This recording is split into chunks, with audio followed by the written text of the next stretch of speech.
Hello everyone, my name is Nick Solari, and today I'll be presenting my Narrative Studies Capstone project, a survey of narrative design in games, examining the story-driven and the mechanics-driven approach for the completion of my bachelor's degree in Narrative Studies. So let's take a look at how I got interested in games. First, we have a pretentious about the author page that I made when I was in 5th grade. Notice how I mentioned both my being an only child and my strange obsession with dragons. I don't think those things are unrelated. But whether or not it was because of this, or perhaps some introversion, I was always very interested in story. First, it was books. The Forest of Silence there was my first chapter book, and it was a fantasy novel. I still remember picking it off the shelf in my 2nd grade classroom.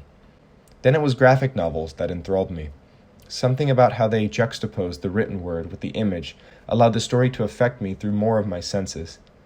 Then movies captured my attention by filling in the images between the frames of something like a graphic novel, and supplementing its story with music and sound. And for me, I think games were a natural next step. The way they allowed me not only to see, hear, and experience a story, but to interact with it and affect it, to touch it. Games were alive to me. And I can honestly say that there's no industry more obsessed with immersion, in my mind, than the games industry. In this ad here for the Oculus Rift, you can really see how much this idea of immersion has been put on a pedestal in the gaming industry, especially with the advent of virtual reality technology, which is now rapidly evolving. Development has already begun on equipment like omnidirectional treadmills, as well as VR bodysuits, bringing us closer and closer each day to a real-life Ready Player One. One of the things I love about games is they really don't just respond to a character you control, but they respond to you as the player.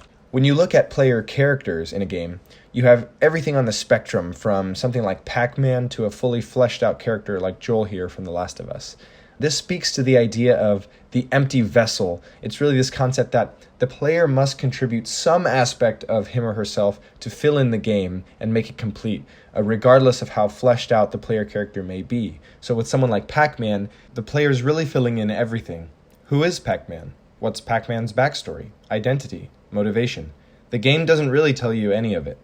Games like The Sims give players explicit rather than implicit control over these details.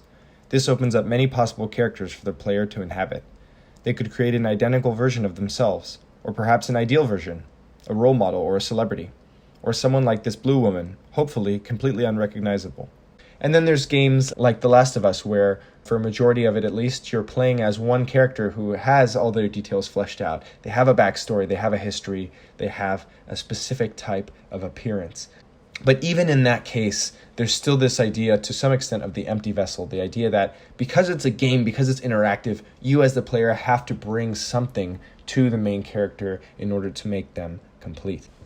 Not only does the way that a player inhabits the game's main character contribute to the immersion in the story, but also the fact that characters in the game respond essentially to you makes them feel more real. And the relationships have the ability to take on a new level of power and intimacy than I would argue is possible with fictional characters in other media. You can look at anything from the rekindling of a lost friendship between Max and Chloe in the original Life is Strange, to Joel's relationship with Ellie in The Last of Us, which develops from disdain for a piece of inconvenient cargo to something resembling a father-daughter relationship. Still, populating a game with non-player characters that feel natural and completely real proves an incredibly difficult task, right alongside providing meaningful choices to players that might mimic the freedom of real life. In many cases, game developers tend to avoid working on content that only some of their players will see. The reason for this is fairly intuitive. Why spend valuable dollars and hours developing an experience that might be overlooked by a majority of customers who purchase the game? Doing so would likely only drive up the price or the file size of the game. But choosing not to do this has a direct impact on the authenticity of narratives in games. It's the reason why so many cataclysmic choices are left for the last few minutes of gameplay. Now I gotta warn you, there'll be some spoilers up ahead here. It's the reason why, for example, the final decision in Infamous allows you either to save all superhuman conduits by wiping out the remainder of humanity, or to activate a device that kills all conduits but allows humanity to survive. Or, in Life is Strange, it's the reason why the final choice at the game's end allows you either to save your best friend's life or your entire hometown of Arcadia Bay. Okay, you're safe from spoilers now. Leaving big decisions like this for the end of the game, rather than the beginning, often means the difference between creating two cutscenes and creating two completely separate games, with players essentially only experiencing one of them depending on the first choice that they make. Some story-focused games that do allow for more choice earlier on, like titles from Quantic Dream such as Heavy Rain or Detroit Become Human, they tend to have shorter playthrough times and a high emphasis on replayability, in the hopes that players will eventually experience the majority of content developed for the game. Still, across the board of video game narratives, the trope of the big final decision dominates, and arguably it contributes to a problem at least equally as significant as the one that it solves: that of sequels. When you make a game where half of the players make one monumental world-altering choice, while the other half make another, how do you follow that up with a sequel? The problem may seem as catastrophic as some of the game endings I've described, but the industry has already come up with a variety of answers. Life is Strange solved this problem by first moving backwards in time and releasing a prequel game, Before the Storm, the plot of which, naturally, didn't depend on what choices the player made in the original game. When they later followed up with a sequel, Life is Strange 2, the game followed entirely different characters, for the most part, to avoid displaying the repercussions of player choices in the first game at every single moment. Sucker Punch Productions pulled from player save game data to determine which final decision the largest percentage of its players made in their first game, and then developed the sequel, Infamous 2, as a continuation of that timeline. The Dragon Age franchise developed an online service called Dragon Age Keep, which allowed players to upload their save files and enter details about characters and choices from previous games.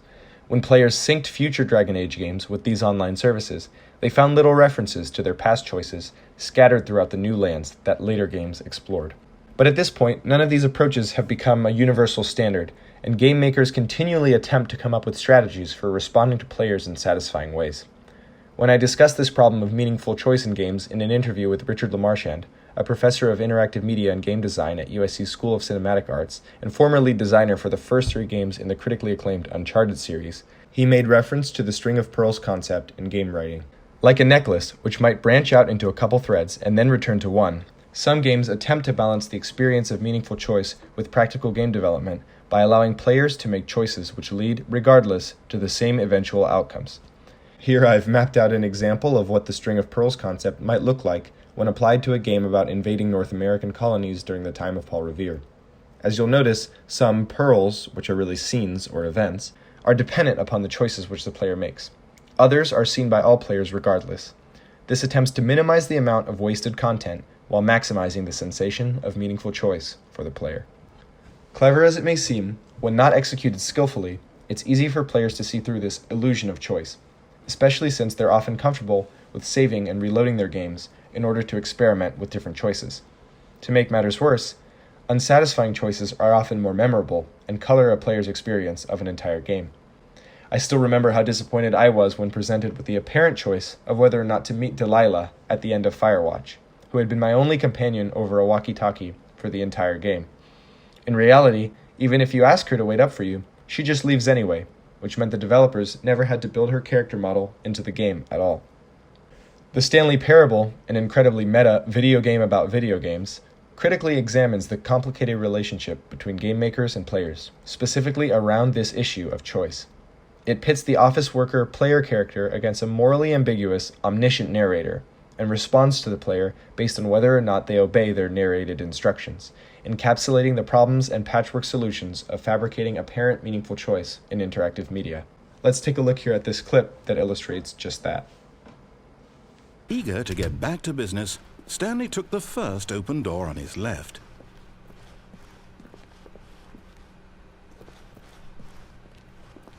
Stanley was so bad at following directions, it's incredible he wasn't fired years ago. The natural constraints of a game also allow for moments where non-player characters can feel static and inauthentic, breaking the player's immersion in the game. One solution I've noticed in some of my favorite games employs a strategy I call aligning constraints, where the reasons say you can't freely ask questions to an NPC aligns with why you might not be able to in the real world. For example, they may be dead, and you may be interacting with them through a hologram, a recording, or a letter. A strategy like this allows for a character to reveal him or herself to the player in an emotional and compelling way, without exposing the limitations of the medium.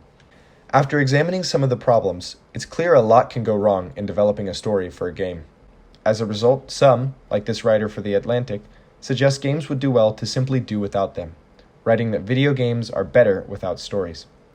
What about games like Solitaire, Brick Breaker, Tetris, These were and continue to be wildly successful games, and don't appear to have a story.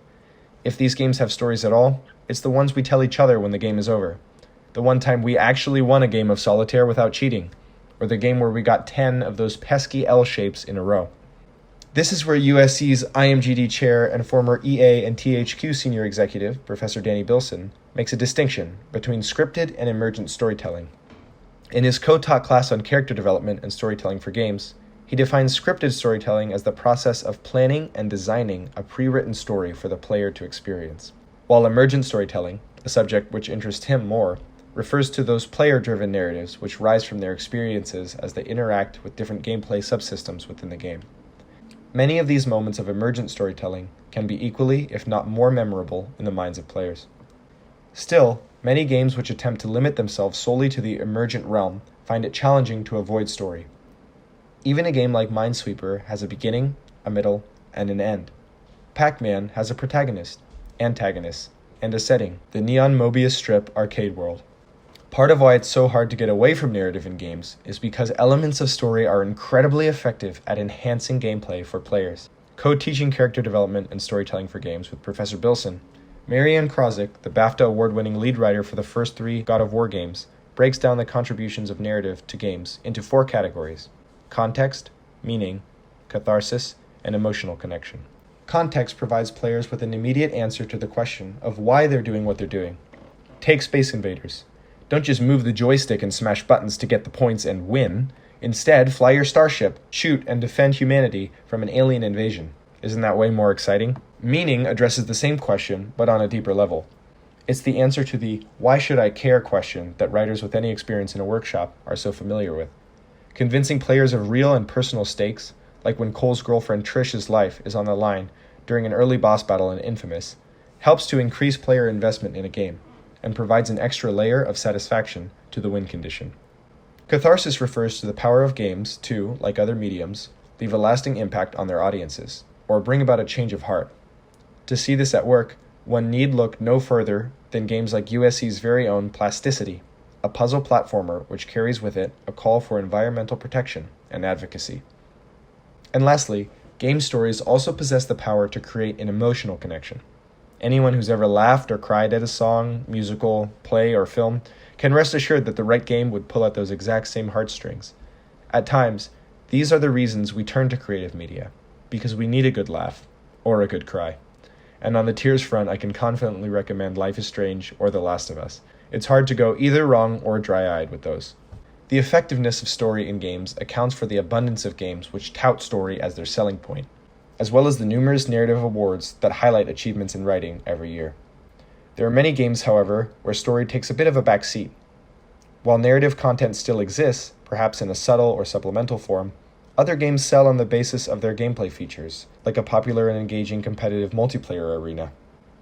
In a game like Overwatch, for example, writers focus their efforts on activities like developing backstories for new purchasable character appearances or skins, writing interjected voice lines for the heat of battle, often called barks, or creating external merchandise or promotional material, like comics or trailers.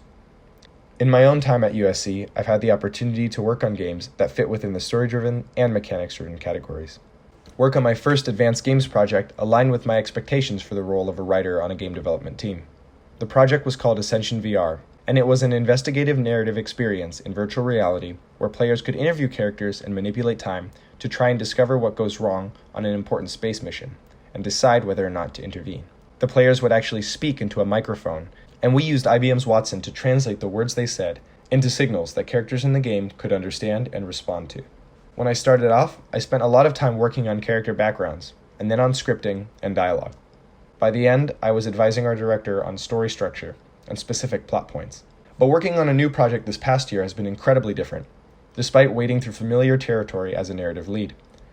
Though I signed up essentially to help develop the game's backstory from the ground up, at its heart, it was a competitive multiplayer game, much more like an esport than a narrative experience. This meant that any and all narrative elements needed to serve and enhance the gameplay, not the other way around. I took my first step into infamous spreadsheet writing, preparing scripted dialogue for handoff to engineers. I helped create and maintain a lore Bible, so everyone on our team, especially our artists and designers, would have specific documents to reference that didn't contradict each other, and which they could depend upon to inform their work.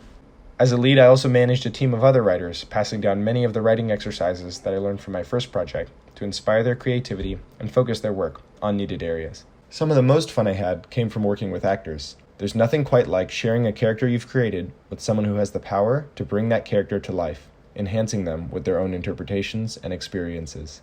Often, I found my work returning to me in a new and elevated form, something I was excited to see integrated into the game and shared with our players. In the end, this showed me how different the task of writing or narrative design can be on a game.